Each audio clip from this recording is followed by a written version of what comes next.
کیا ہٹلر کو ججز نے محب وطن قرار دے کر رہا کر دیا تھا؟ ہٹلر کو بغاوت کی سزا ملتی تو نازی جرمنی وجود میں نہیں آتا۔ عرفان صدیقی کا کالم۔ مسلم لیگ نون کے سینیٹر اور روزنامہ جنگ کے کالم نگار عرفان صدیقی نے اپنے کالم میں 9 مئی سانحہ کا ہٹلر کی شراب خانہ بغاوت سے موازنہ کرتے ہوئے اس تباہی کا تذکرہ کیا ہے جو ہٹلر نے مچائی تھی۔ عرفان صدیقی لکھتے ہیں کہ پہلی جنگ عظیم میں زخمی ہو کر اسپتال پہنچنے والا ایڈولف ہٹلر صحتیاب ہو کر میونخ پہنچا تو اس کے دل و دماغ میں تمنا کا پھول کھل چکا تھا۔ اپنی شعلہ بیانی کے باعث وہ 1920 میں قائم ہونے والی نازی پارٹی کا سرکردہ لیڈر بن گیا۔ 3 سال کے بعد اس نے جرمن حکومت گرانے اور نازی پارٹی کا تسلط جمانے کا منصوبہ بنایا۔ 2000 سربکف انقلابی تیار کیے گئے۔ منصوبے کا آغاز 8 نومبر 1923 کو میونخ کے ایک بڑے روایتی شراب خانے سے ہوا، جہاں ہٹلر کے باغیانہ خطاب نے ہزاروں لوگوں پہ سحر طاری کر دیا۔ انقلابی جتھے شراب خانے سے نکلے تو مسلح پولیس سے سامنا ہوا۔ پہلی ہی جھڑپ میں 16 انقلابی ہلاک ہو گئے۔ ہٹلر زخمی ہوا، 2 دن روپوش رہنے کے بعد پکڑا گیا۔ بغاوت کا مقدمہ چلا، وہ ہر روز عدالت میں آگ اگلتا، اس کے عشاق کی تعداد بڑھتی گئی۔ عدلیہ کے بعض ججوں کے دلوں میں بھی ہٹلر کا عشق سلگنے لگا۔ اسے بغاوت جیسے سنگین جرم میں بھی صرف 5 سال قید کی سزا ہوئی۔ ایک جج نے فیصلے میں لکھا، بغاوت کے حوالے سے متعلقہ قوانین کا اطلاق کسی ایسے شخص پر نہیں ہونا چاہیے جس کے جذبات و احساسات ایک محب وطن جرمن شہری جیسے ہوں، جس کی سوچ ایک سچے جرمن جیسی ہو، جیسا کہ ایڈولف ہٹلر کی ہے۔ ابھی صرف 9 مہینے ہی گزرے تھے کہ نیک چلنی اور اچھے رویے کی بنیاد پر ہٹلر کو رہائی کا پروانہ مل گیا۔ جرمنی میں صادق اور امین قرار دیے جانے والا کوئی قانون نہیں تھا، ورنہ عدلیہ اسے یہ القابات بھی عطا کر دیتی۔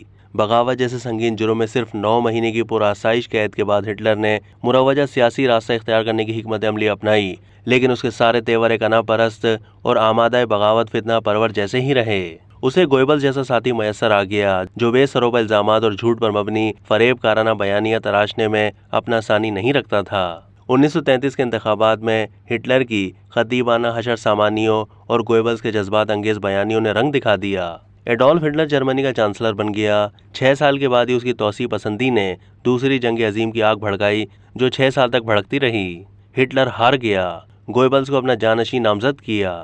تاریخ کا سب سے بڑا دروغ باف اور بیانیہ ساز گوئبلز صرف ایک دن جرمنی کا حکمران رہا۔ یہ طویل کہانی بیان کرنے کا مقصد جرمن مورخین کے تبصروں اور آراء کی طرف توجہ دلانا ہے جو کسی نہ کسی طور اب تک سامنے آ رہی ہے۔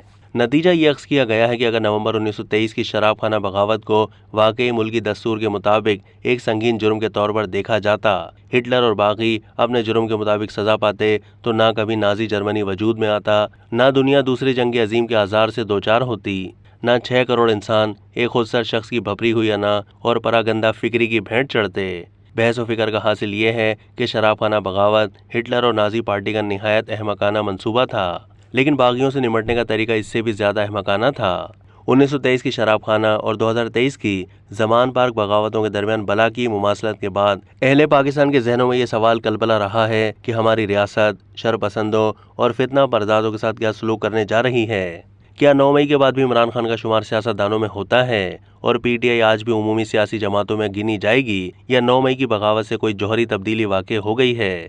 9 مئی 2023 تک تمام تر جمہوریت گریز رویوں کے باوجود پی ٹی آئی سیاسی برادری کا حصہ تھی۔ عمران خان اپنی شوریدہ سری اور فتنہ پرور سرگرمیوں کے باوجود سیاست کے اکھاڑے میں تھے اور سیاست دان ہی شمار ہوتے تھے، لیکن کیا 9 مئی کی سوچی سمجھی منصوبہ بندی، بغاوت اور 2 دنوں کی شرمناک دہشت گردی کو بھی عمومی سیاسی حرکیات کے کھانے میں ڈالا جا سکتا ہے؟